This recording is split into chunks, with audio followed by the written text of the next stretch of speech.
요한일서 4장의 말씀을 통해 주 안에서 살아가는 영적 질서에 대한 권면에 대해서 우리가 함께 말씀을 보도록 하겠습니다. 오늘은 서론을 간단하게 보고 본론에 가서 말씀을 크게 세 개의 대주로 나누었습니다. 세 개가 아니라 오늘 네 개의 대주로 나눠서 함께 말씀을 나누도록 하겠습니다. 사도 바울이 교회에 보낸 7개의 서신들 가운데 두 교회에는 영적 질서를 강화시키는 것을 보게 됩니다. 바로 그 서신이 우리가 오늘 보게 되는 이 골로새서와 또 하나는 에베소서입니다. 다시 한번 말씀드리듯이 골로새서는 머리 대신 예수 그리스도, 에베소서는 예수 그리스도의 몸된 교회에 대해서 우리에게 말씀을 전하고 있는 교회 서신입니다. 에베소서는 그리스도의 몸됨처럼 가정과 일터는 서로가 그리스도의 몸됨을 인식하고 그 안에서 서로가 서로를 세워가고 격려하고 사랑하는 공동체를 이루어가야 할 것을 강조하고 있습니다. 그러므로 어떻게 우리가 이 세상과 마귀로부터 승리할 수 있는가, 이런 부분들을 풀어주는 것이 에베소서입니다. 골로새서는 그리스도의 머리 되심처럼 가정과 일터가 주 안에서 그리스도를 머리로 한 영적 질서를 세워가야 된다. 만약에 여러분의 가정이 에베소서의 말씀처럼 그리스도의 몸 되심처럼 가정의 구조가 잘 영적 질서가 세워졌다면 여러분들의 골로새서 예수 그리스도의 머리 되심과 같은 질서도 세워져 있는지를 우리는 잘 눈여겨봐야 된다는 것입니다. 그래서 예수 그리스도의 머리 되심과 같은 영적 질서도 성도의 가정에 있어야 되고 성도의 신앙 안에 있어야 되고 예수 그리스도의 몸됨과 같은 질서도 성도들의 삶에, 성도들의 가정에, 또 교회에 마찬가지죠. 있어야만 한다는 것입니다. 이 두 가지의 질서가 우리 안에 영적으로 강화될 때 여러분들은 온전하고 성숙된 신앙생활을 하게 되고 여러분의 가정은 그리스도 예수 안에서 견고한 가정으로 채워져 가게 될 것입니다. 이런 부분들이 부족하다면 둘 중에 하나가 부족한 겁니다. 머리됨에 대한 질서가 부족하든지 아니면 몸됨에 대한 질서가 부족하든지. 우리는 하나님께서 사도 바울을 통해 7개의 교회 서신을 주셨을 때는 하나의 교회를 목표로 해서 주신 것이 아니라 7개 교회가 가지고 있는 장점과 그 7개 교회가 가지고 있는 단점을 서로 보여주면서 사도 바울이 이렇게 말했습니다. 이 책을 너희만 읽지 말고 주변의 모든 사람들이 읽게 하라고 사도 바울이 그렇게 권면하고 말씀하고 있는 것을 우리는 성경에서 볼 수 있습니다. 에베소서의 가르침을 통해서 교회는 가정이고 가정은 교회이며 일터는 신앙의 터전이고 신앙의 터전은 일터가 되어야 됩니다. 만약 에베소서의 가르침을 우리가 놓쳐서 가정이 교회가 되지 못하고 교회가 가정되지 못하고 우리가 일터가 우리 삶의 신앙의 터전이 되지 못하고 오히려 일터가 나의 영원한 생명마저 뺏어가는, 그것을 잃어버리는 터전이 된다면 우리는 이 부분에 대하여 멈추고 스탑하고 브레이크를 걸고 다시 점검하고 기도해야만 합니다. 또한 골로새서처럼 교회의 머리가 그리스도이듯이 가정의 머리가 그리스도가 되어야 하고 일터의 머리도 그리스도가 되어야 됩니다. 그래서 일터 안에서도 머리 대신 예수 그리스도가 분명한 영적 질서 안에 세워져야 되고 예수 그리스도의 몸됨에 대한 질서도 어떻게 세워갈지에 대한 계획들이 분명하게 신앙 안에서 이루어져야만 한다는 것입니다. 이것이 사도 바울이 보낸 두 교회 공동체 가운데 주신 영적 질서에 대한 가르침입니다.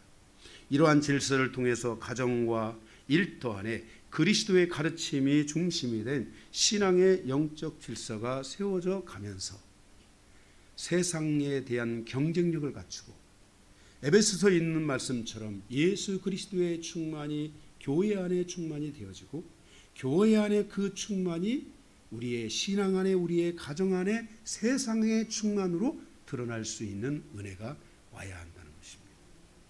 사랑하는 성도 여러분, 우리가 살아가는 이 세상은 언젠가는 불타 없어질 멸망할 세상이라는 것을 선지자들은 수천 년 전부터 우리를 향하여 선포해 주셨습니다. 교회는 이 선지자의 눈을 열어서 성도들이 눈을 열어 이 세상이 유토피아, 내 인생의 절정의 순간으로 가는 곳이 아니라 바로 이 세상이 언젠가는 불타 없어질 세상이므로 내가 이 세상에 미혹되어 세상의 유혹에서 살아가는 것이 아니라 이 세상을 거슬러 올라가는 생명력을 갖춘 진정한 그리스도인, 능력의 그리스도인으로 살아가야 될 것을 성경은 우리에게 말씀해 주고 있습니다. 여러분, 그렇게 살아갈 수 있도록 준비되셨습니까? 그렇게 준비되어야 됩니다. 이 부분에 대해서 여러분들이 항상 부족함을 느낀다면 더 말씀 앞에 다가오고 더 기도하고 그리고 뭔가 풀어지지 않는다면 여러분들의 발걸음은 빨리 저에게로 옮기셔서 저를 통해 여러분 같이 그런 부분들을 함께 풀어가고 여러분들과 아까 제가 여러분들에게 여러분들이 여러분의 가정에서 하나님의 능력과 사역을 감당할 수 있어야 된다고 했는데 여러분들이 이런 영적 전쟁을 하고 이런 것들을 믿음 안에서 하기를 하나님이 감동을 주신다면 여러분 혼자 하지 마시고 저에게 먼저 의논하고 그래서 제가 여러분을 위해 중보할 수 있게 하고 여러분들은 집에서 각자 각기 전투하며 싸우겠지만은 목회자는 멀리서 어디에 좌표 정해주면은 거기다가 미사일을 한 방씩 팍팍 때려줘야만이 여러분이 싸우기가 쉬운 겁니다. 이런 질서, 영적 질서 안에 여러분들이 잘 간다면은 전 여러분들의 삶이 하나님 앞에 축복받는 것이 무엇인지를 많이 경험하는 그런 은혜가 있을 줄로 믿습니다. 골로새서를 통해서 주시는 주 안에서의 가정과 일터와 사회의 관계성에 대한 가르침이 무엇인지를 살펴보면서 오늘 함께 은혜를 나누는 시간이 되기를 원합니다. 오늘은 4개 대지로 나눠져 있다고 했습니다. 첫 번째 1번 대지입니다. 3장 18절에서 4장 1절까지 있는 말씀인데 주 안에서 가정과 일터를 세워가는 영적 질서에 대한 권면입니다. 첫 번째 18절에서 21절 가정을 향한 권면입니다. 오늘 말씀은 여러분들에게 얼마나 중요하냐면 골로새서의 전체 말씀에 대한 마지막 파일입니다. 함축 파일. 우리가 어떻게 적용해야 되느냐 하는 것을 말씀하기 때문에 여러분들이 오늘 이 말씀을 여러분들이 정말 깊이 마음속에 새겨서 들으시기를 주님의 이름으로 축복합니다. 첫 번째 18절에서 21절 가정을 향한 권면. 첫째 18절 주 안에서 아내가 만들어 가야 할 신앙의 질서. 먼저 아내부터 하나님께서 말씀하고 있습니다. 아내를 향해서 아내가 만들어야 될 신앙의 질서 가운데 바로 남편에게 복종하라. 이는 주 안에서 마땅하니라 그랬습니다. 이 복종하다 헬라어로 히포타소라는 이 말은 단어가 능동태로 쓰일 때는 복종시키다 하는 강제적 요소가 포함되어 있습니다. 그러나 이 복종이 바로 수동태일 때는 법과 질서에 따라서 자연적인 질서를 따라서 복종하는 것을 의미하고 있습니다. 남편의 요구나 남편의 강압에 의한 권위주의적 관계 아래서 복종하는 것을 말하는 것이 아닙니다. 복종의 수동태적 의미는 내가 말씀에 대한 가르침을 받고 하나님의 말씀에 대한 질서들을 내 안에 가져오기 시작하면서 내 안에 이 질서가 만들어져야 된다라는 것입니다. 아내가 주님의 질서와 권위를 세워갈 줄 알아야 한다는 것입니다. 아내가 말씀의 권능을 세워갈 줄 알아야 된다는 것입니다. 이 질서를 아내가 만드는 것은 주님의 권능을 내 안에 세우는 것이고 주님의 말씀을 내 안에 세우는 것이라고 말씀하고 있다는 것입니다. 다시 말해서 내가 남편에게 복종하는 것은 남편이 잘나서도 아니고 돈이 많아서도 아니고 멋있어도 아니고, 물론 멋있으면 더 좋겠지만, 다 여러 가지가 있으면 다 좋겠지만, 무엇보다도 중요한 질서는 하나님의 질서가 내 안에 만들어지고, 그 질서 안에서 오늘 주님이 말씀하시기를 아내들이여 남편에게 복종하라라고 말씀하고 있다는 것입니다. 나의 복종은 주의 말씀에 대한 가르침의 순종이고, 내 안에 주님이 주신 권능에 대한 내 안에 순종인 것입니다. 그 권능에 대한 권리이기도 하고 의무이기도 합니다. 내가 이런 권리들을 사용할 때, 이런 능력들을 사용할 때 우리의 삶에 이 아내가 이 질서 안에, 이 기독론적 질서 안에서 아내가 복종할 때 그 가정에 주는 권능이 뭔지, 열매가 뭔지, 그 가정에 베풀어 주시는 하나님의 축복이 무엇인지를 여러분들이 경험할 수 있어야 됩니다. 명목적으로 권위적인 안에서 반드시 그렇게 하지 않으면 안 되니까, 주님이 주 안에서 복종을 하겠으니까, 그런 강요적인 것이 아니라 내 안에 주님의 가르침이 만들어진 질서 안에서 우리가 이 복종이라는 과정을 가지고 갈 때 그 과정 안에는 위대한 역사가 일어난다는 것입니다. 아내가 주님의 질서를 세워가지 않으면 그 가정은 주 안에서 존재하는 가정이 될 수 없습니다. 신앙생활을 하는 아내라 할지라도 스스로가 주님이 세우신 질서를 만들지 않고 그 질서에 역행하여 자기 주장을 중심으로 버틴다면 주님 안에서 주님이 원하는 가정을 만들어갈 수 없다는 것입니다. 따라서 아내는 주님의 가르침에 순종하듯 가정에서 남편에게 복종하는, 순종하는 질서를 만들어 가서, 내가 순종하는 것은 저 사람 때문이 아니라 주님이 주신 질서, 그 질서 안에 주님이 주신 그 권능 아래서 내가 순종하고, 그래서 내가 그에게 끌려가는 존재가 아니라 내가 그를 향하여 리더하고, 함께 서로 사랑하고, 함께 리더가 되고, 함께 가정을 세워가는 그러한 역사를 만들어 가야만 한다는 것입니다. 바로 이것이 주님이 원하시는, 주님이 세워가고자 하는 가정의 방향성입니다. 바로 이 기독론이 분명하게 여러분 안에 이루어질 때, 내가 주님 안에서 아내로서의 나의 그 책무가 무엇인지, 직임이 무엇이고 직분이 무엇이고 내 역할이 무엇인지를 분명히 알게 되고, 그 하나만으로도 그 가정에는 놀라운 새로운 분위기, 정말 말로 할 수 없는 성령의 그 따뜻함의 분위기들, 그 말로 할 수 없는 하나님의 그 권능과 은혜가 임하는 분위기들을 느끼게 되고, 그 아이들은 그 권능 아래서 다 엎드릴 수밖에 없는 일들이 일어나게 됩니다. 진짜로. 주 안에서 이것이 마땅한 바이다라고 했습니다. 주 안에서 이것이 타당하다, 적합하다라고 말씀하고 있습니다. 남편의 권위가 아내의 순종에 달렸다는 것을 말씀하고 있다는 것입니다. 아내에 의해서 남편의 권위가 세워지지 않는다면 그 가정은 온전한 기독론, 즉 머리 대신 예수 그리스도를 중심으로 한 가정을 이루어가고 세워갈 수 없기 때문에, 이것이 될 때까지, 언제 될지도 모르겠지만 그 가정은 기다리고 또 기다리며 기회가 와도 기회를 살 수 없고, 하나님이 그 능력 안에서 어떤 일을 하고자 하셔도 그 일을 행할 수 없는 연약함을 갖는 가정이 될 수 있다는 것입니다.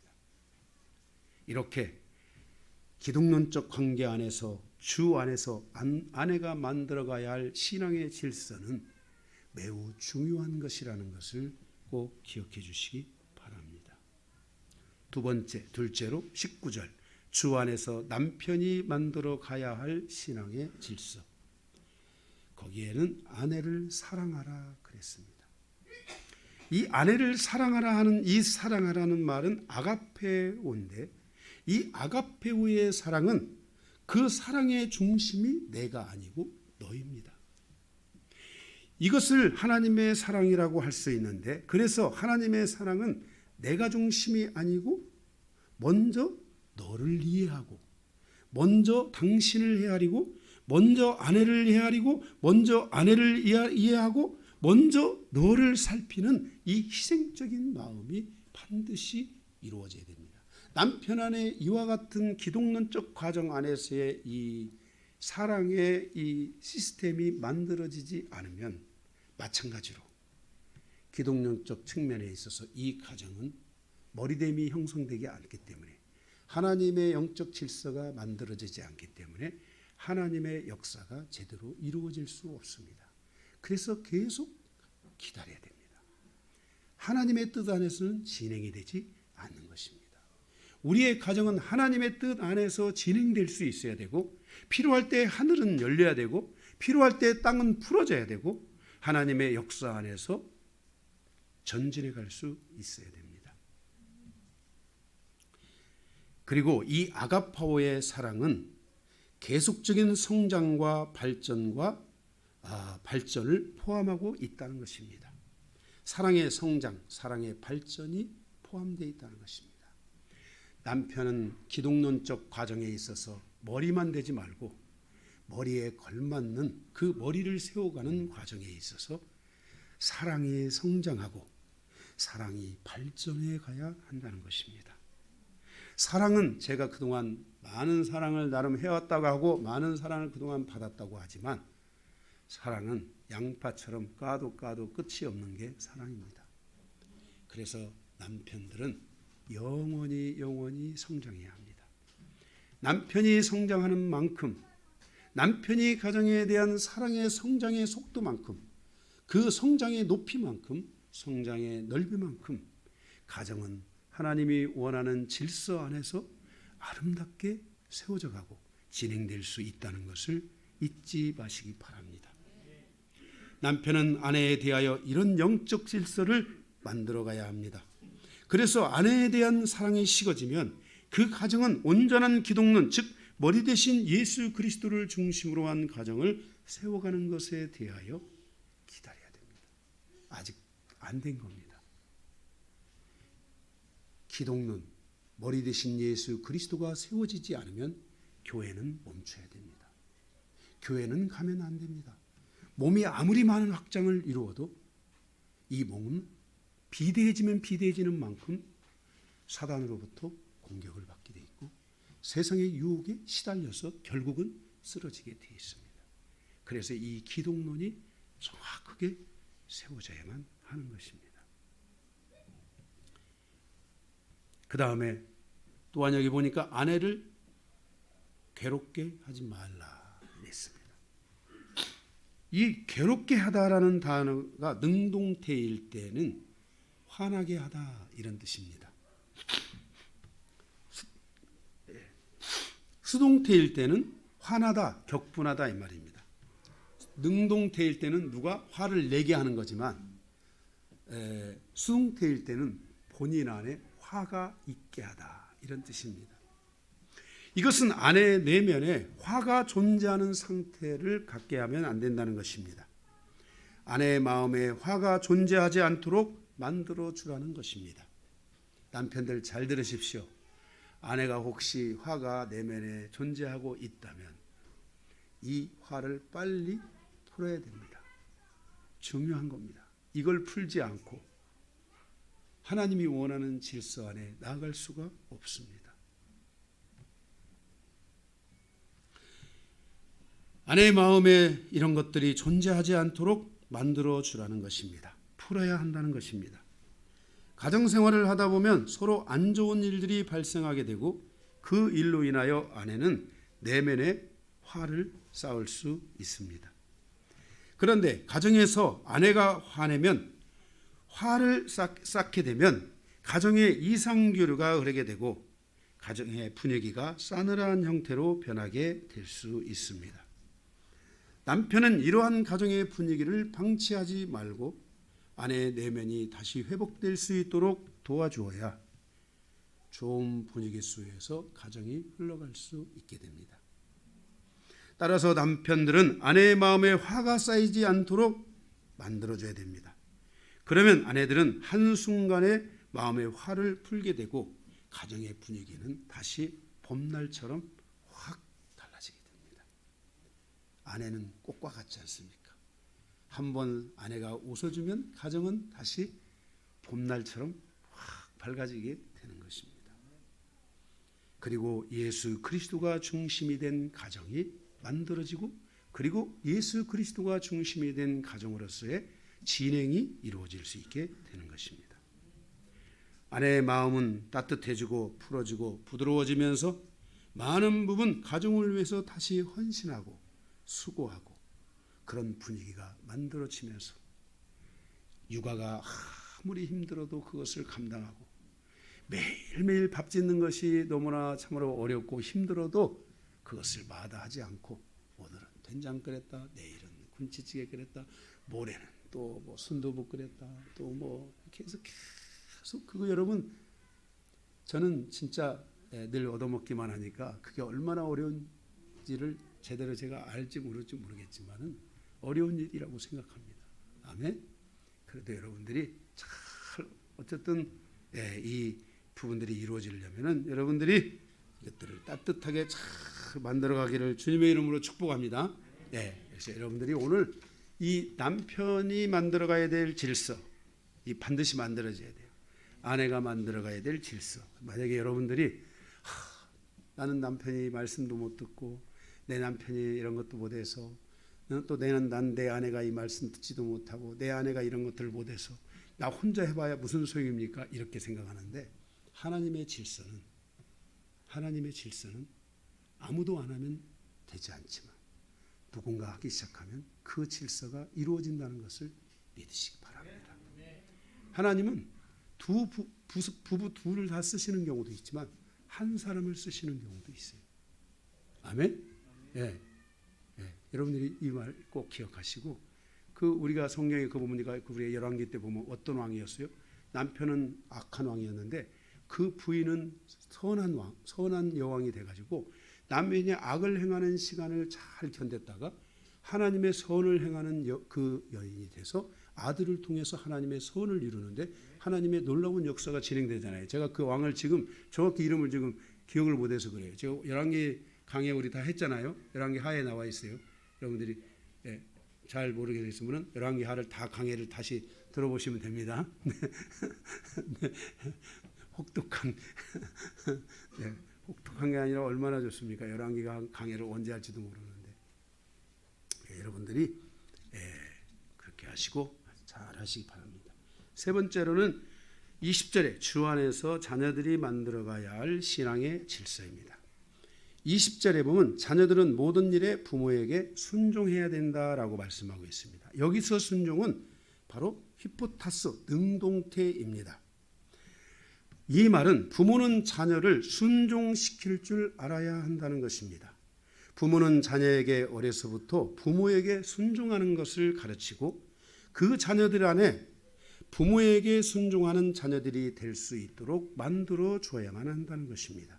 이것은 매우 중요합니다. 자녀들이 부모에게 순종하는 질서를 자녀에게 그것을 만들어 주는 것은 자녀가 기독론적 신앙, 기독론적 관계를 이 머리대심에 대한 이 확실한 그 질서를 그가 확립시켜 주는 것과 똑같은 것입니다. 그가 그런 질서를 갖게 되는 것은 성경적 개념뿐만 아니라 우리가 이 세상을 살아가는 과정에 있어도 매우 중요한 질서입니다. 여기 우리 특별히 어린 생명들을 가지고 있는 이제 태어난 아이들을 가지고 있는 부모님들은 잘 들으십시오. 여러분들이 아이들이 알아서 하도록 하지 마시고 적어도 아이들이 부모에게 잘 복종하고 순종할 수 있는 자녀들이 만들어질 수 있도록 그렇게 자녀들을 만들어가는 과정을 여러분들이 꼭 성공하셔야 됩니다. 그러면 어느 시점이 되면 이 아이들은 10살, 11살, 12살 되면 아이들은 벌써 스스로 독립하기 시작합니다. 사람은 인간은 뭔가를 향해서 자꾸만 독립하려고 하는 이런 습성들이 있습니다. 그런데 어릴 때 그것이 만들어진 아이는 그냥 알아서 기독론이 만들어진 것입니다. 그 아이들은 리더가 됩니다. 이런 걸 가지고 있는 아이들은 리더가 됩니다. 순종하지 않는 사람은 절대로 리더가 될 수 없습니다. 내가 순종하지 않는 사람은 절대로 나를 향하여 사람들이 따라오지 않습니다. 순종을 할 줄 아는 사람, 순종을 배운 사람이 바로 좋은 리더가 될 수 있다는 것을 여러분들이 기억하셔야 됩니다. 그래서 자녀들 안에 이것이 만들어질 수 있도록 부모님들이 도와줘야 됩니다. 이것은 매우 중요합니다. 부모가 자녀에게 사랑과 순종이라는 양날의 검을 가르치고 그 양날의 검이 잘 만들어질 수 있도록 부모는 자녀를 이끌어줘야 됩니다. 그럴 때 이 자녀들이 칼에 이 양날의 검이 탁 세워지면서 말씀의 권위에 순종하는 칼, 그리고 지혜, 그것을 뵐 줄 아는 그 말씀과 그 권위 아래서 무엇이든지 베낼 수 있는 또 다른 한 면의 그 칼의 날, 지혜, 이 두 개의 날이 착 선다면 이 세상을 살아갈 때 무엇이든지 찾을 수 있습니다. 무엇이든지. 우리 신생아 부모님들 꼭 기억하십시오. 우리 아이들이 어려서부터 기둥문을 세울 수 있도록 부모님이 누군지를 세우고 리더 안에 어떻게 되는지를 세우고 주님 안에 어떻게 살아야 되는지를 세우고 말씀에 대해서 어떤 마음을 가져야 되는지를 세우는 것은 매우 중요한 것입니다. 그래서 부모를 사랑하도록 가르쳐야 하고 부모에게 순종하도록 가르쳐서 자녀들 안에 부모님에 대한 공경과 존경의 마음을 갖도록 해줘야 합니다. 이것을 실패하면 그 책임은 부모에게 있습니다. 자녀들은 태어나면서부터 성장하기까지 스스로 외우는 것이 아니라 가르침을 통해서 배운다는 것을 반드시 기억해야 합니다. 자녀들로부터 사랑의 선물을 받으시기 바랍니다. 자녀들이 부모에게 사랑의 선물을 할 수 있도록 어려서부터 가르쳐야 합니다. 그래야 아이들이 이기적인 성장을 갖지 않고 부모를 사랑하고 부모에게 순종하는 그리스도 중심의 자녀로 만들어지게 된다는 것입니다. 이러한 질서 안에서 자녀들은 부모에게 순종할 수 있게 됩니다. 이걸 안 하고 그냥 먹이기만 하고 주기만 하고 괜찮아, 나는 괜찮아, 너나 실컷 먹고 아이고 살쪄라, 너나 실컷 먹어라 하고 계속 주기만 하면 이 아이들은 부모는 자식은 이렇게 늘 먹고 사는 거구나. 그래서 부모에게 가면은 벌써 손부터 벌리는 거야. 벌써 입부터 벌리는 거야. 이게 아니에요. 우리 아이들이 리더십을 제대로 배울 때 자녀가 크면 부모를 향해서 입을 벌리는 게 아니라 지갑을 벌려야 돼요. 지갑 탁 벌려가지고 지갑. 제가 이거 우리 아들이 둘째 아들이 사준 겁니다.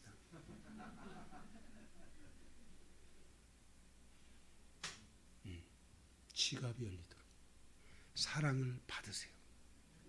어려서부터 가르쳐 주세요. 너의 위에 내가 있다. 나는 너를 위해 모든 것을 헌신한 리더다. 그리고 부모다. 그런데 이제는 너도 나를 사랑할 줄 알아야 된다. 이제 너도 나를 섬길 줄 알아야 된다. 그래서 아이들에게 통장만 크게 만들어주지 말고 그 통장에서 때가 되면 야, 통장에서 열어.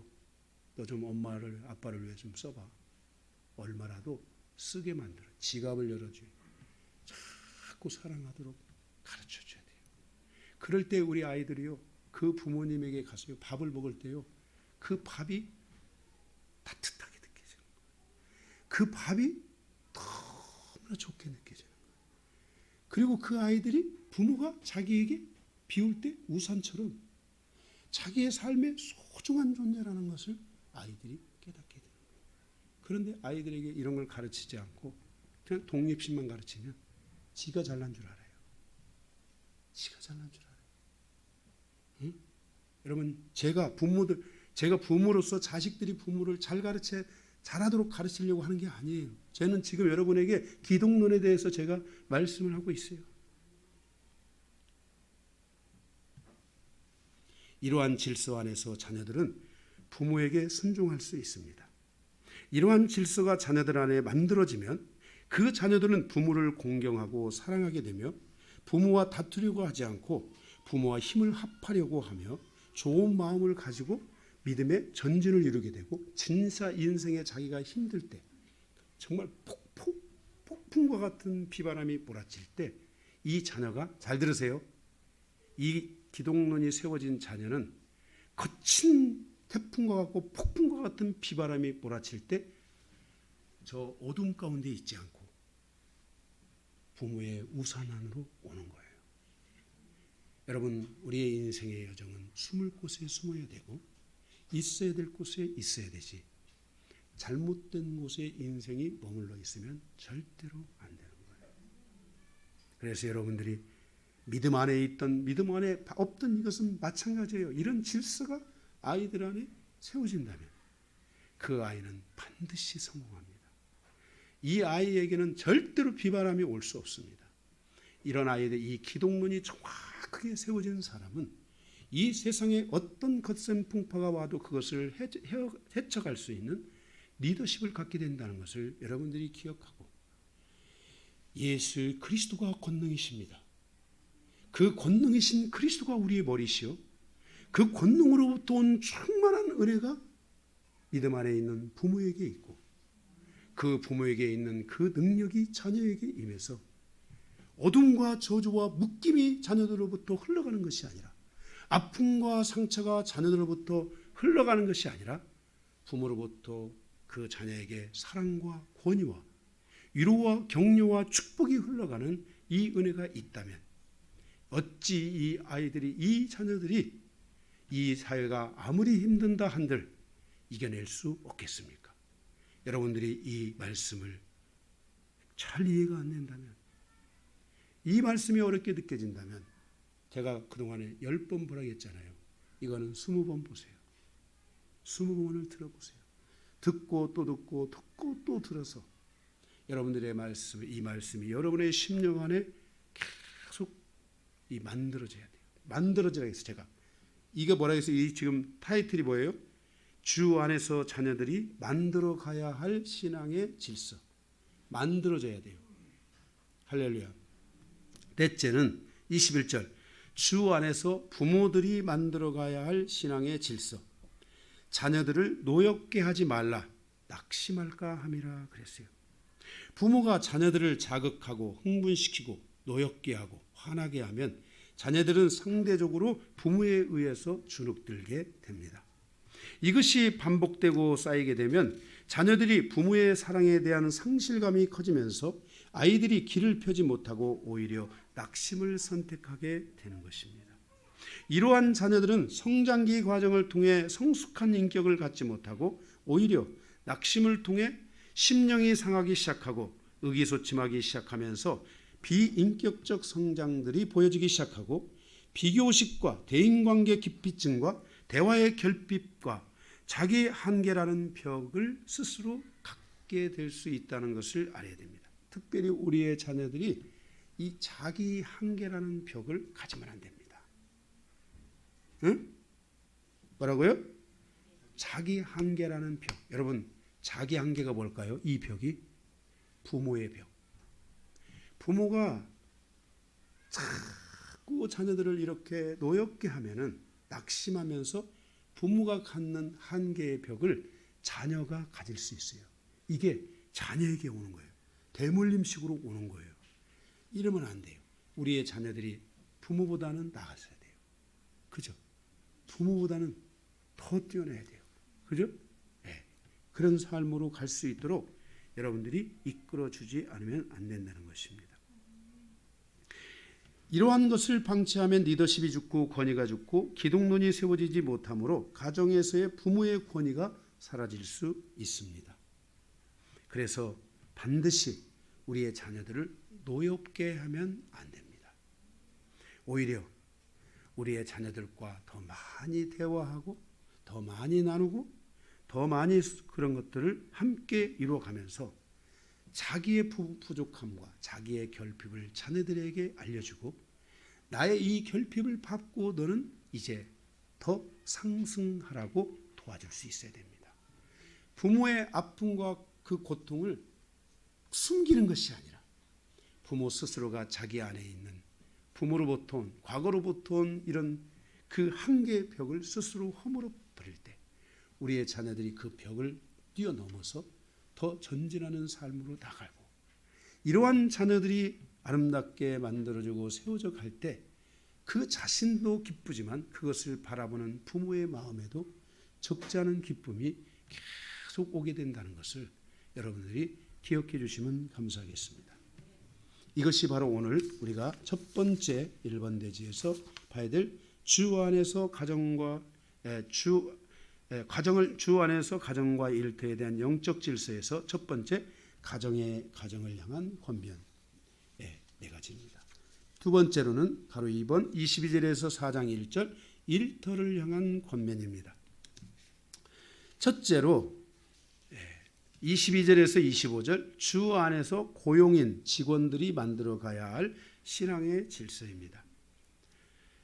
여기에 제가 이해하기 쉽게 동그라미를 두 개 했습니다. 동그라미 1번 22절 상사에게 순종하라 그랬습니다. 여기서 이 순종하라는 말은 아까 그 앞에서 말한 복종하라, 순종하라 이런 뜻이 아니고, 여기서 순종하라는 말은 히파쿠라는 헬라어로 히파코라는 말인데, 이 말은 말을 듣다, 대답하다라는 말입니다. 상사 혹은 주인이 하는 말을 들어야 한다, 경청해야 된다, 대답해야 된다. 그러니까 이것이 이 사회를 향하여 가는 청년들 안에 또는 사회를 향하여 있는 장년들 안에서도 바로 이 기독론적 과정, 주 안에서의 이 고용인의 자세가 만들어져야만 한다는 것입니다. 그래서 들을 줄 알아야 됩니다. 귀가 닫히면 안 됩니다. 상사의 말이나 사장님의 말에 귀가 닫히는 사람은 이건 이제 그 당시는 괜찮습니다. 그냥 못 듣는 걸로 끝날 수 있으니까 여러분이 못 듣는 걸로 끝난다고 생각하는데, 그러면 하나님께서 이 사람의 삶에 성장할 수 있는 은혜를 주시지 않습니다. 절대로 주지 않습니다. 상사 혹은 주인의 말을 들을 줄 알아야 되고 경청하고 대답할 줄 알아야 됩니다. 듣는 척하면서 눈가림을 하면 안 됩니다. 다 언젠가는 들통납니다. 성실한 마음으로 듣고 대답해야 합니다. 정직한 마음으로 주인과 상사에게 도움을 주어야 합니다. 이것이 주 안에서 가져야 할 직장 생활이고, 이것을 잘할 때 이 듣는 것, 말하는 것만 잘해도 여러분들은 직장에서 착착착착착 승진할 겁니다. 네, 승진할 거예요. 진짜로. 두 번째 23절에서 25절 무슨 일을 하든지 마음을 다하여 주께 하듯 하고 사람에게 하지 말라 그랬습니다.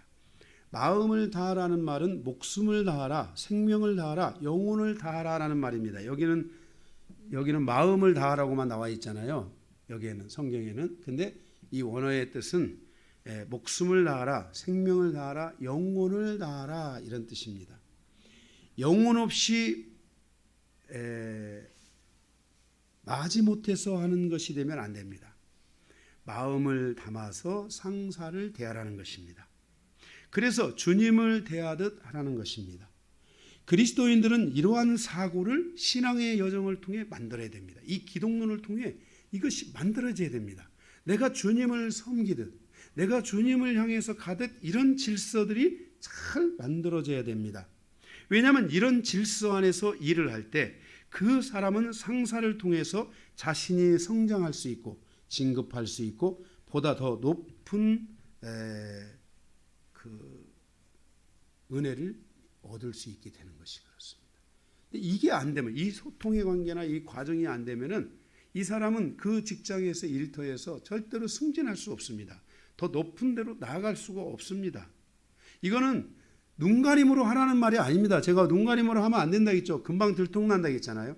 내 안에 이 분명한 질서가 만들어져야 돼요. 내가 주님을 향하여 갖는 질서, 주님을 대하는 질서가 내 안에 분명하게 만들어져 있어야 돼요. 주님을 대하는 질서, 주님 안에서 주의 종을 대하는 질서, 이런 것들이 분명하게 만들어져야 돼요. 이것이 만들어질 때 여러분들 안에 이 은혜들이 이루어지고 풀어질 수 있게 된다는 것입니다. 이러한 질서 안에서 일을 할 때 그 사람은 계속 성장하고 진급하고 더 높은 데로 갑니다. 그리고 그 결과 자기 자신뿐만 아니라 가정과 교회의 섬김에도 큰 유익을 가져다 줍니다. 남편이나 아내나 청년 형제나 자매나 할 것 없이 여러분들이 가서 직장에 가서 잘 돼 보십시오. 성장하고 여러분들이 진급하고 계속 돼 보십시오. 그러면 여러분 그 은혜가 어디로 와요? 가정으로 고스란히 들어옵니다. 교회에도 그게 큰 유익이 됩니다. 교회 말단으로 일하던 우리 집사님들이 가서 뭐 부장되고 이사되고 다 해보십시오. 목사가 좀 그래도 좀 어깨에 좀 뭐 힘을 들어갈 필요는 없겠지만 그래도 네? 힘이 나지 않겠어요? 더 나는 거지. 이 기독론이 얼마나 중요한지를, 이것을 만드는 것이 얼마나 중요한지를 여러분들이 반드시 기억해야 됩니다. 또한 24절에 주님의 말씀에 순종하여 살아갈 때 주님의 축복은 더불어서 오게 됩니다. 여러분 이런 질서들이 만들어갈 때요, 여러분들이 이 세상에서 더 받지 못하는, 내가 하나님의 질서를 가지고 살아가는데 더 받지 못하는 것에 대해서는 하나님이 우리의 기업이기 때문에 하나님의 축복이 우리 안에 넘치는 거예요. 여러분 우리 인생의 여정에는 땅에서 받는 은혜도 넘쳐야 되지만은 하나님이 주시는, 하나님이 공급하는 은혜도 넘쳐야 돼요. 이건 여러분들이 경험해야 하는 거야. 하나님의 은혜가 넘쳐야 가정이고 뭐고 일터고 복의 복을 받아야 되는 거야. 은혜 위에 은혜를 얻어야 돼요. 그래서 나의 일터에 대한 축복과 함께 나의 미래에 대한 하나님의 축복이 이루어지게 되고, 우리 인생의 여정은 오늘 내게 주어진 그 복을 통해 옷감을 빼먹는 인생의 여정이 아니라 미래가 활짝 열어진 인생에 대해서 하나님의 은혜가 죽을 때까지 임해야 돼요. 더 나아가서 그것이 자녀 세대에 임해야 되고, 그 복이 다음 세대까지 임해야 되고, 그 복은 천대까지도 올 수 있다라고 성경은 말씀하고 있어요. 여러분들이 이 말씀의 약속을 믿으세요. 그래서 여러분들이 이 은혜를 가지고, 이 은혜가 얼마나 긴 시간 안에 마치는지. 만약에 제가 200살을 살 수 있다면은, 나 200살 살겠다고는 안 했습니다. 제가 차 타고 오면서 우리 아내에게, 여보 100세 시대를 살아가는데 100세를 살려면은, 그러면서 얘기했더니 저희 아내가 딱 브레이크를 걸더라고요. 응? 다 늙어가지고 죽을 똥 살 똥 하면서 100살 사는 것보다는 차라리 빨리 건강하게 살다 죽는 게 좋지. 그러더라고요. 그래서 야, 건강하게 살다 빨리 죽으라는 말이구나. 나를 치닥거리를 하니까 지금도 힘든데 앞으로 얼마나 더 힘들까? 욕 나오겠죠. 그래서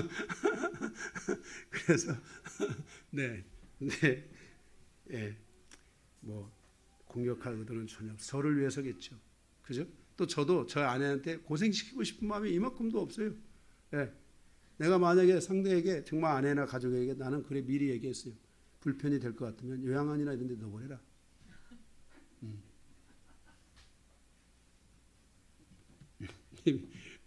나도 펴라고.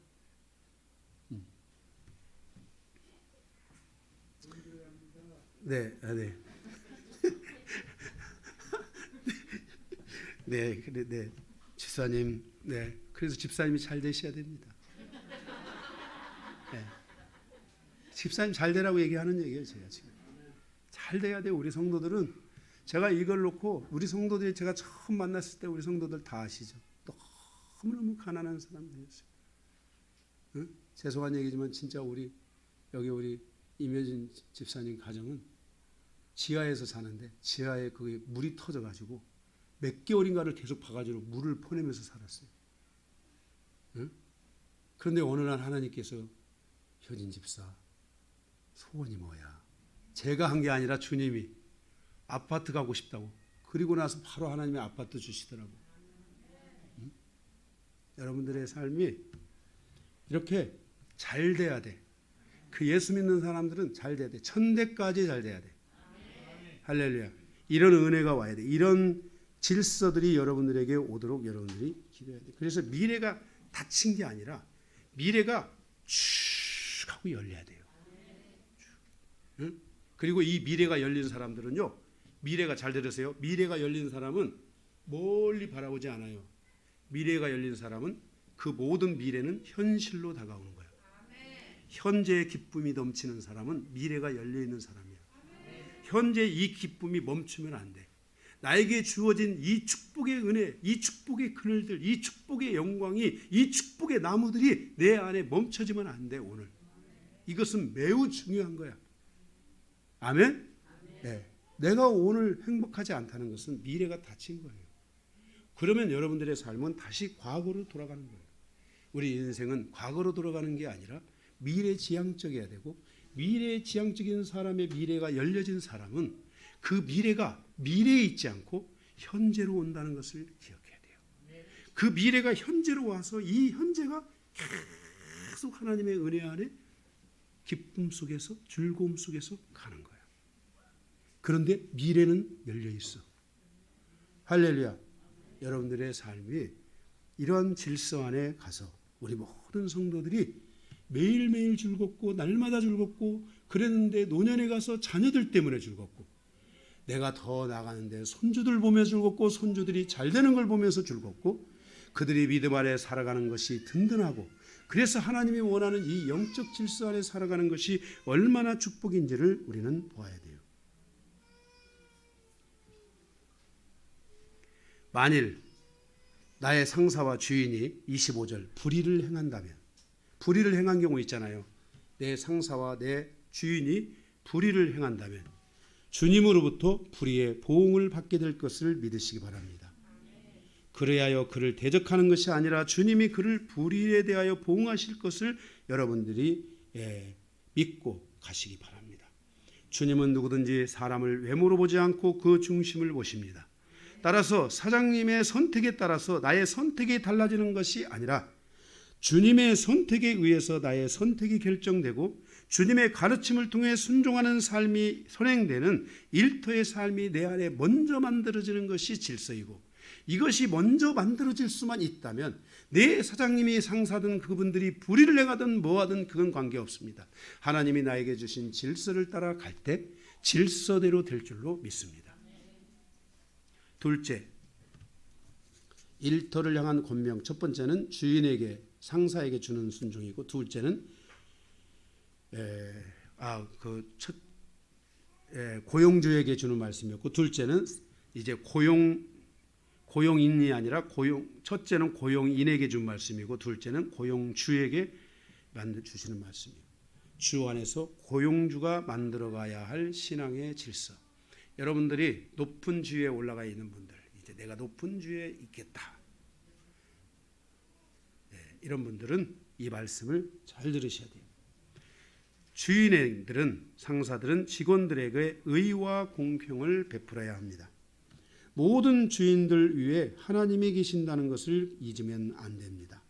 자기 위에 누가 있는 것과 자기 위에 누가 없는 것은 엄연한 차이가 있습니다. 저는 영성하기 전에도 그게 있었지만 실제 이 영성을 하고 나서 제가 가장 두려운 것은 항상 주님이 내 위에 계신 거예요.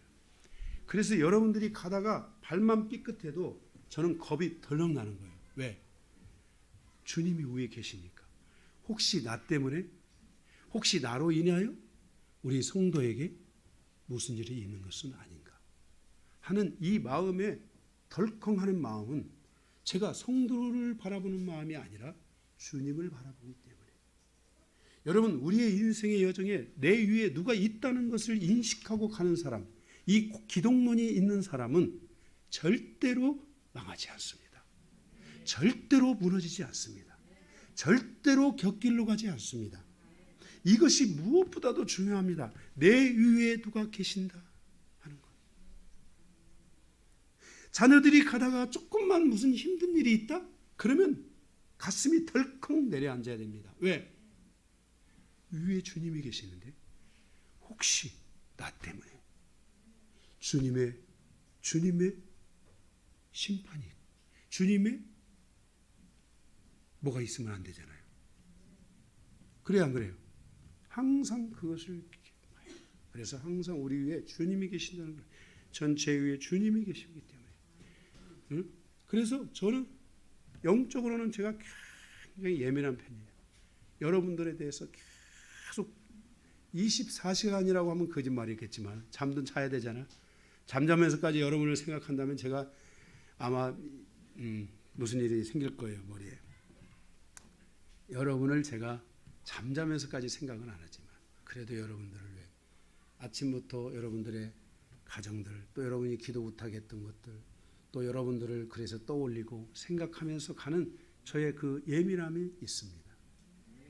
그런데 그 예민함 안에서 제가 뭘 해야 되냐? 의와 공평이 있어야 돼요. 의, 공의, 의로움, 올바름. 직원들을 대하는 마음이 정직해야 되고 올바라야 됩니다. 올바른 마음은 직원들로 하여금 직장을 사랑하게 만듭니다. 제가 올바른 마음을 가질 때, 올바른 마음으로 가질 때 여러분들은 교회를 사랑하게 될 것이고 교회를 더욱 섬기게 될 것입니다. 그 다음에 공평이 있다고 그랬습니다. 이 모든 일에 공평과 공정함이 있어야 됩니다. 일관성이 있어야 됩니다.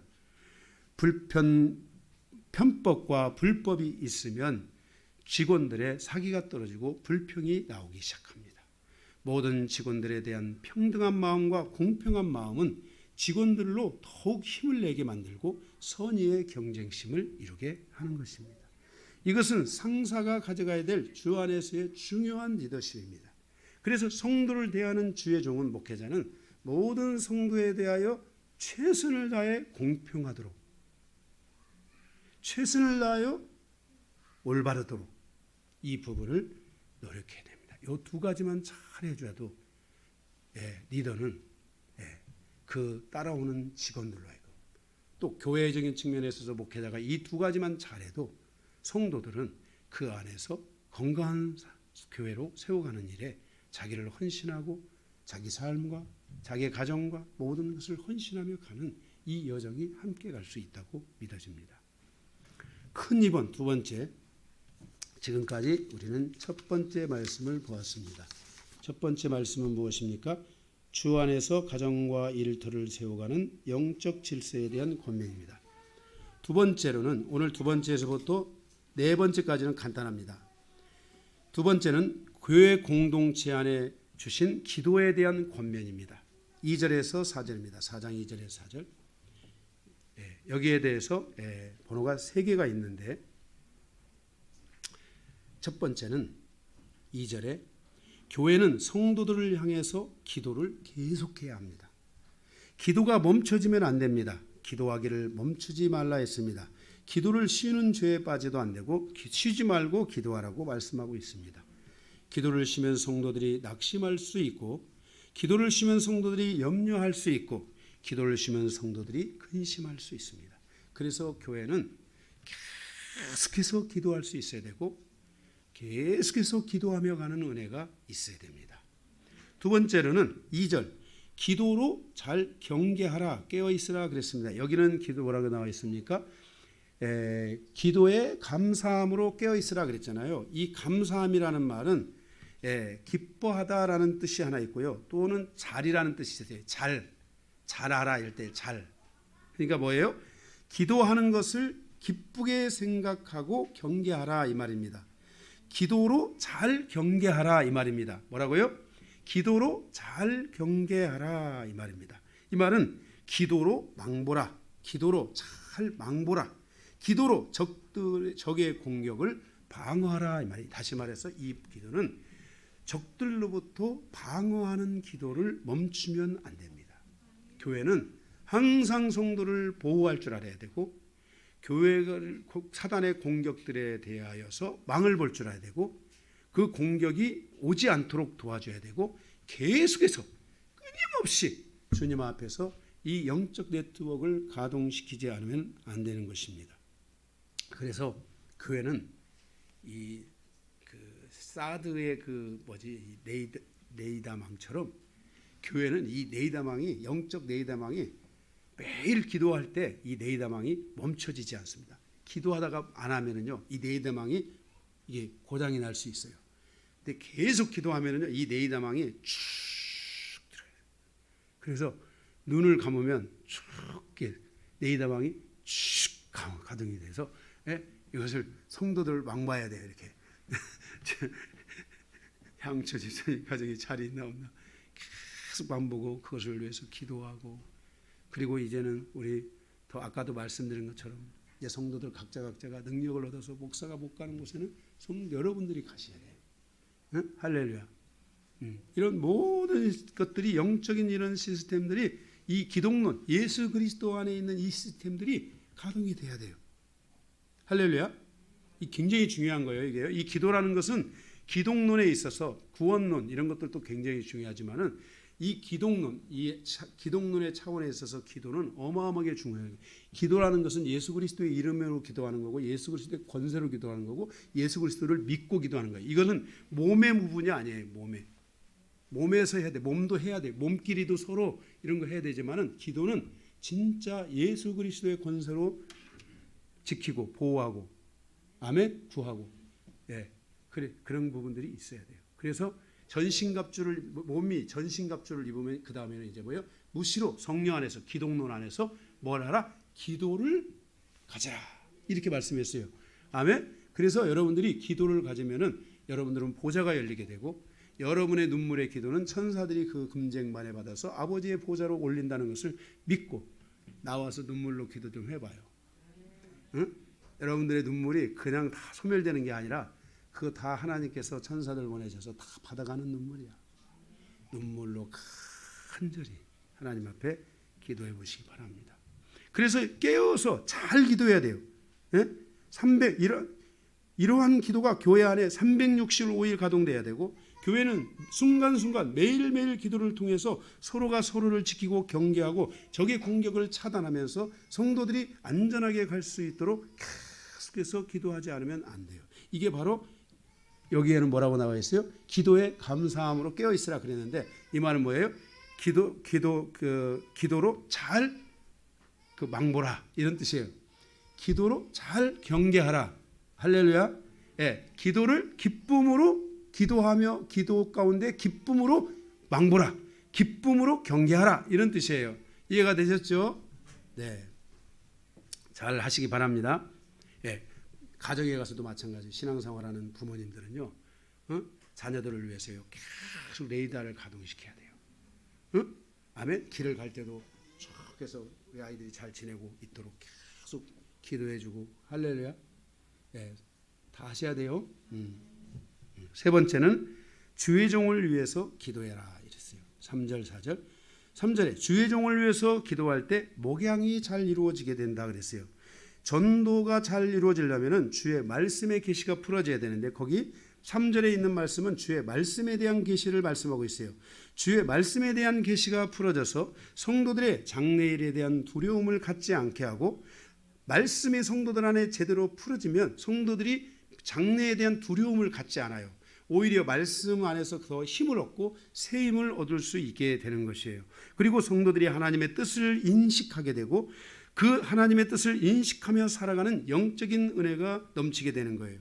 이 은혜 안에서 하나님의 인도하심을 받게 되고 하나님의 능력을 경험하게 되고, 그러므로 성도들이 더욱 주님을 의지하는 마음이 생기는 거예요. 성도들이 주님을 의지하는 마음은 그냥 갑자기 그냥 의지해야 되겠다 이래서 생기는 게 아니에요. 주님의 은혜를 맛볼 때, 주님의 능력을 맛볼 때, 주님이 함께하고 계신다는 걸 느낄 때, 주님의 말씀이 계속 넘쳐올 때, 주님의 말씀이 나에게 힘이 될 때, 그 말씀이 나에게 계시가 되고 이정표가 돼서 내게 다가올 때, 내가 말씀이 이정표가 돼서 내가 이 길로 가려고 할 때, 그 길을 갈 때 그곳에 문제가 없고 그곳이 하나님이 원하시는 길이라는 것을 알기 시작할 때, 사람은 본질적으로 더 주님을 의지하는 마음이 생기는 거예요. 그게 없으니까 자꾸 딴지를 걸려고 하지. 그것만 있어지면은 성도들은 계속해서 하나님을 의지하는 거예요. 예를 들어서 성도들이 하나님을 의지하고 갈 수 있도록 계속 목회자가 말씀 안에서 성도들을 붙들어줘야 돼요. 응? 하나님의 이 뜻 안에서 갈 수 있도록, 성도들이 새 힘을 얻고 갈 수 있도록 말씀 안에서 붙들어져요. 지난 하나님께서 15년 동안 하나님이 이 교회를 통하여 우리 성도들을 이만큼 붙들어 주신 것은 저의 능력이 아니라 하나님께서 저를 통해 말씀을 주셔서 그 일을 한 거예요. 저는 제 수준이 하나님의 이런 말씀을 전할 수 없는 수준이에요. 제가 뭐 알아서 전하는 게 아니에요. 정말 하나님께서 주셔서 제가 이 말씀을 전하는 거지. 제가 여러분 저 아는 사람들 많아요. 우리 아내도 많고 내가 얼마나 둔하고 보잘것없는 사람인지 다 알아요. 근데 하나님의 말씀을 저에게 주셨고 주신 이 말씀을 갖고 제가 떨면서 눈물을 흘리면서 나는 이 말씀을 전할 수가 없으면 내가 전하면 이 말씀을 전하면 하나님 다른 사람 다 죽을 거 아닙니까? 하나님이 전하라고 해서 전한 거야. 내가 책임질 테니까 너는 전해라. 그래서 저는 제가 능력이 있고 제가 그래서 하는 게 물론 제가 이 말씀을 저는 체험하고 제가 이 말씀을 제 심령 안에서 다 느끼고 깨닫고 그런 것을 전하죠. 그 말씀을 전하죠. 제 가슴에 있는 것을 전하죠. 아버지께서 저에게 가슴에 주신 것들을 전하죠. 그렇지만 이 모든 것도 하나님이 주신 것이고 이 하나님이 하시겠다고 했으니까 저는 담대하게 전하는 거예요. 저는 내려가면 끝이에요. 다른 아버지가 하실 거야. 그러니까 여러분들은 집에 가셔서 아버지 말씀에 더 집중하고 아멘? 아버지께 소원 두고 하나님 우리 목사님이 기도했으니까 목사님 봐서라도 해달라고 이런 거 하지 마세요. 아버지가 나 봐줄 것 하나도 없어요. 네? 여러분들이 계속 말씀 붙들고 그걸 놓고 기도하고요. 그걸 소원하고요. 집에서도 말씀을 듣다가 그 말씀을 붙잡고 기도하고 계속 아버지 이름을 부르고 주님을 붙들고 계속 주님을 붙드는 마음들이 만약 이게 기독론의 핵심이라고 제가 지난주에 말씀드렸잖아요. 그래서 주의 종을 위해서 기도해야 되는 것은 저 사람 똑똑하게 해달라고 하는 게 아니라 당신의 종을 통해서 하나님이 이 말씀의 계시들을 열어서 풀어서 그것들이 나를 통해 말씀되어질 수 있게 도와달라고 여러분들이 기도해요. 우리가 성경을 읽는 것도 참 중요하지만은요. 하나님의 이 말씀은 계시예요. 계시라는 말은 구약에는 꿈이라고도 표현됐고 예언이라고도 표현됐어요. 그런데 꿈이나 이 환상이나 이런 것들은 너무 어려운 거예요. 물론 우리가 환상이 있으면 이런 것들이 있으면 지금 우리가 주님 안에서 기도하면서 같이 풀어야 되겠죠. 또 여러분들이 오셨을 때 그것을 놓고 기도하면서 우리가 같이 풀어야 되죠. 근데 그것보다도 이 말씀 자체가 우리에게 계시로 오기 시작하면은요. 여러분들이 교회에서 목사를 통해서 하나님이 이 말씀을 풀어주잖아요. 예수님이 텍스트 1, 사도 바울이 텍스트 2, 사도 바울을 통해서 예수님을 통해서 주신 말씀이 텍스트 3, 텍스트 3 되는 제가 이 말씀을 내 뜻을 전하는 게 아니라 원래 주님이 말했던 원작자의 그 의도, 하나님께서 사도 바울을 통해서 주신 의도, 목회자는 설교를 가질 때 자기의 뜻을 자기의 은혜를 전하는 게 아니에요. 목회자가 자기의 은혜를 전하면 안 돼요. 목회자는 자기의 은혜를 전하는 것이 아니라 목회자는 하나님의 의도를 전해야 되고 하나님의 뜻을 전해야 되고 하나님이 무엇을 말씀하시는지 그 말씀을 전하면 끝이지. 그것을 저를 통해 하나님이 계시를 확장해서 풀어주신 것에 불과해요. 해석해서 풀어주신 것에 불과해요. 그래서 여러분들이 이것이 나의 뜻이다. 이것이 강요한 목사의 뜻이다. 이것이 강요한 목사의 바람이다. 여러분 이런 거 우리 교회는 없어요. 나의 바람도 없고 나의 뜻도 없어요. 나는 제가 처음 신학을 전공하고 할 때는 철학도 배우고 목회자의 철학, 목회 철학 이런 거 다 쓰지 않으면 점수가 안 나왔어요. 다 그런 거 점수 맞게 썼는데 나중에 제가 주님 앞에 와서 영성을 하다 보니까 목회자의 철학이 왜 필요하고 목회 철학이 왜 필요한 거야. 주님의 말씀이 있으면 되고 주님의 뜻이 있으면 되는 거지. 내 철학으로 목회하면 안 되는 거야. 내 뜻으로 목회하면 안 되는 거야. 내 바람과 내 소원으로 목회를 하면 안 돼. 나는 이 목회자로서 하나님의 말씀만 성도에게 전해주고 그 말씀이 하나님의 의도가 돼서 뜻이 돼서 성도들에게 갈 수 있도록 도와주시고 성도들은 그 말씀을 붙들고 주님을 붙드는 이 기독론이 살아나야 되는 거야. 예수 붙잡는 기독론이 살아나야 되는 거야. 목회자 붙드는 게 아니야. 목사를 붙드는 목사는 우상이 되게 되고 목사를 붙들면 잘못되면 그가 교주가 되는 거야. 그 교주는 주님 앞에 가서 저 지옥불에 떨어지는 거야. 응? 절대 저 지옥불에 가게 하지 않으려면 제발 절 붙들지 마세요.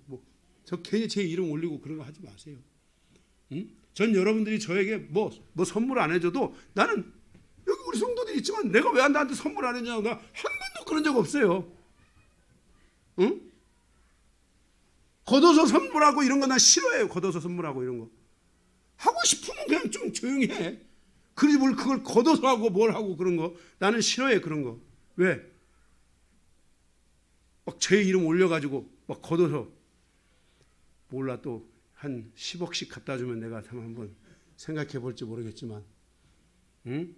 100만 원도 안 되는 거 내가 받아서 뭐 하겠다고. 제가 의외로 쪼잔한 사람이 아니에요. 여러분들이 여러분의 신앙이 저 때문이 아니라 주님 붙잡고 승리하시고 주님 함께 동행하면서 주님 사랑 고백하고, 아멘. 그리고 거기에 조금 여러분들이 그래도 목사님 사랑합니다 이러면 내가 그 정도는 양념으로 받아들이겠어요. 저 털에 목숨 거는 거 아니니까. 그렇죠? 우리가 사람을 사랑하면서 기브 앤 테이크잖아요. 서로 마음과 마음을 주고받는 것은 나쁜 게 아니에요. 좋은 거예요. 그죠? 예? 얼마나 중요한 겁니까? 그 주의 종을 위해서 여러분 기도하십시오. 그러면은 4절에 주의 종을 통해서 열어주는 성도들을 향한 마땅한 말씀의 비밀이 하나님이 열어주시는 거예요. 주의 종이 닫히면 성도들이 닫힐 수 있어요. 주의 종이 열어주면 성도들이 열어져요. 그래서 주의 종에 닫힌다는 거, 열린다는 것은 말씀이 닫히면 성도가 닫히고, 주의 종에게서 말씀이 열리면 성도의 삶이 열리는 거예요. 그래서 이 부분을 위해 여러분들이 기도해 주시기를 바랍니다. 세 번째, 교회 밖의 일반적인 관계성에 대한 권면이에요. 5절에서 6절. 첫 번째, 5절 외인에 대해서는 지혜를 행하여 기회를 사라 그랬어요. 이건 여러분들이 한번 잘 생각해 보세요. 기회를 만들어야 합니다. 삶의 모든 상황들이 자신에게 기회로 돌아올 수 있도록 해야 합니다. 인생사의 여정에서 기회와 시간은 계속해서 흘러갑니다. 잘 들으세요, 우리 성도님들. 이 모든 기회와 시간들을 지혜를 통하여 자신의 건으로 붙들어야 되고 자신의 것으로 만들 줄 알아야 됩니다. 그래서 우리의 삶에 이 흐르는 시간, 이 흘러가는 지혜에 대하여 우리는 예민해야 되고, 그것이 그냥 흘러가지 않도록 정말 예의주시해야 합니다. 교회 밖에 있는 사람들은 결국 나에게 유익을 위해서 존재하지 않습니다. 또한 나의 시간들을 기다려주지 않습니다. 그래서 나의 머리 대신 예수 그리스도가 나의 지혜 되어주시도록 기도해야 되고, 항상 나와 너 사이에 예수를 넣는 습관을 여러분들이 가져주셔야 되고, 그것들을 습관화시켜 주셔야 되고, 오늘도 혹시 식빵만 들고 오신 분들 계시면 오늘 회개하고 가셔야 됩니다. 산책하면서 회개하세요.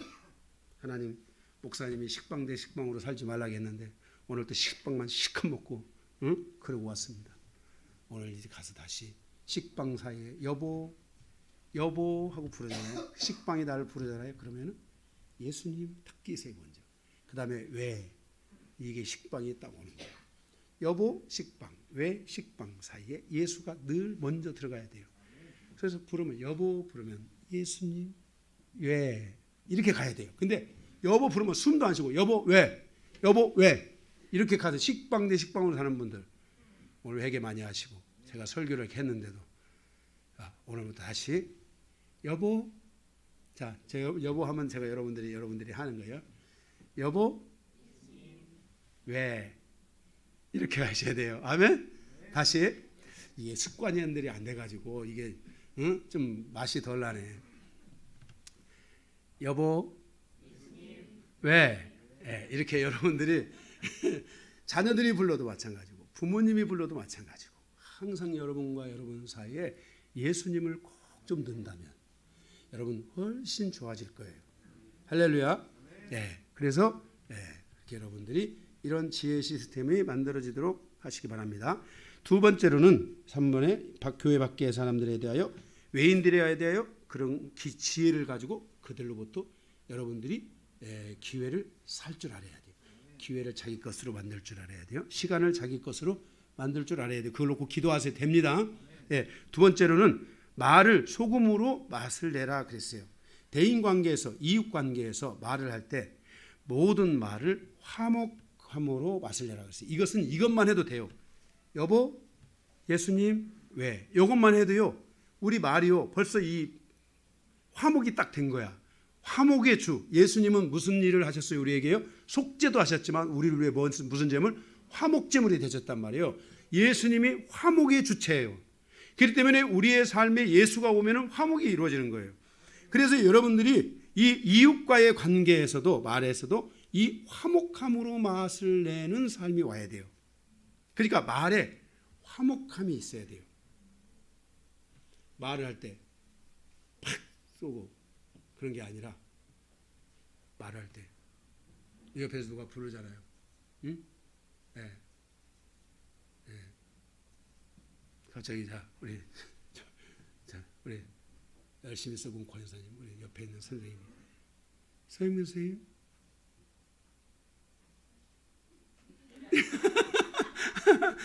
뭐 했어? 예수님 했어? 아, 그리고 대답해야죠. 대답 안 하면 돼. 예수님만 하고 대답 안 하면 안 되죠. 예. 서영민 선생님, 그럴 때 여러분이 벌써 예수님만 오는 것만 해도요, 이 맛이 딱 되게 돼 있어요. 이 소금이 들어가요. 화목이 들어가는 거예요. 그런데 여러분들이 이것을 하면서 더 하면 좋아요. 서영민 선생님, 예수님, 네. 그러면서 마음에 뭘 하는 거예요? 화목하고자 하는 마음을 먼저 가지세요. 항상 여러분 마음속에 여러분의 삶에 이 화목하고자 하는 말을 가질 줄 알아야 돼요. 이것을 만들 줄 알아야 돼요. 그래서 여러분들이 항상 자기 중심이 아니라 타인 중심에서 여러분들이 문제들을 항상 바라보고 가고 이런 과정에서 계속 화목한 말, 가능하면 내가 화목한 말을 하겠다는 이 여러분들의 질서를 꼭 가지시기 바랍니다. 할렐루야. 우리는 싸우면 안 돼요. 싸우면 안 돼요. 싸우고 대적하면 안 돼요. 제가 여러분들에게 늘 부탁하죠. 싸우지 말라고. 대적하죠. 특별히 대적하지 말라고. 네? 이건 다 제가 지난 설교도 하고 해서 여러분들이 잘할 줄로 믿고 갑니다. 네, 그래서 이것이 마땅한 은혜 안에 나와야 돼요. 마지막 인사를 네 번째 마지막 인사를 통해 주신 교회에 주신 리더십에 대한 권면이에요. 7절 18절이에요. 거기 네 가지인데 1절에 7절에서 9절에 두기고와 오네시모의 리더십이 있는데 이 두기고와 오네시모의 리더십은 교회 안에서 말씀을 세우는 신실한 일꾼이에요. 여러분 우리 교회 안에도 교회 주신 하나님이 영광교회 주신 말씀을 세우는 신실한 일꾼들이 많아졌으면 좋겠어요. 안디옥 교회 아시잖아요. 우리가 사도행전에 보면 거기 보면 안디옥 교회는 이런 사람이 많았던 거예요. 그래서 교회가 잘 되고 성도들의 가정이 쭉쭉쭉쭉 뻗어가기 시작했어요. 할렐루야. 예, 아멘. 예, 예. 교회 안에서 말씀을 세우는 신실한 일꾼들이 되시기 바라요. 두 번째로는 10절에 아리스다고와 마가의 리더십인데 이것은 주의 종을 도와서 교회의 고난에 참여하는 일꾼이에요. 주의 종을 도와서 주의 종이 어떤 사역을 하는 가운데 어떤 힘든 일이 있으면은 그것을 그냥 스쳐 지나가는 게 아니라 그 부분을 놓고 함께 기도하면서 목사님 저도 같이 기도로 중보로 참여하겠습니다. 기도하겠습니다 하면서 기도하면서 그 문제를 함께 풀어가는 리더십이 있어요. 이런 리더십을 또 있었으면 좋겠어요. 세 번째는 유수도의 리더십이에요. 이것은 교회를 세워가는 믿음의 일꾼이에요. 계속 성도들을 믿음으로 독려하고 교회를 잘 믿음 안에서 세워가는 이런 믿음의 사역자의 역할을 감당하면서 성도들이 어려움이 올 때 그들을 위해 기도해주고 특별히 교회 안에 믿음의 은사가 있는 분들 이런 분들은 여러분 교회 안에 소중한 분들이에요. 믿음의 은사가 여러분의 어려움이 있을 때 믿음의 은사 있는 분들의 옆에 손을 꼭 잡고 가서 기도도 여러분들이 해달라고요. 그렇게 하잖아요. 그러면 여러분들의 문제가 풀어지는 것들이 속도가 좀 빨라져요. 훨씬 빨라져요. 그래서 교회 안에 이 믿음으로 성도들을 세워가는 일꾼들이 많이 있어요. 그 다음에 네 번째로는 12절에서 16절에 에바브라의 리더십이 있어요. 이것은 교회와 선교지를 위해서 중보하는 일꾼이에요. 계속 교회를 위해 중보하고 선교지를 위해 중보하고 이런 것들이 보여요. 이런 것들이 크게 보이는 분들이 있어요. 그래서 이런 분들은 계속 그러한 것들을 보면서 그것을 위해 중보하면서 교회가 이 하나님의 사역을 감당할 수 있도록 기도하는 일이에요. 그 다음에 다섯 번째는 악기뽀의 리더십이에요. 이것은 직분을 잘 감당하는 거예요. 은사나 직분을 잘 감당. 자기 각자에게 준 직분들이 있어요. 그 직분을 잘 감당하는 분들이 있어요. 은사가 있는데 그 은사를 잘 감당하는 분들이 있어요. 예. 이런 분들은 바로 이 악기뽀와 같은 리더십이에요. 여러분에게 주신 하나님의 은사가 무엇입니까?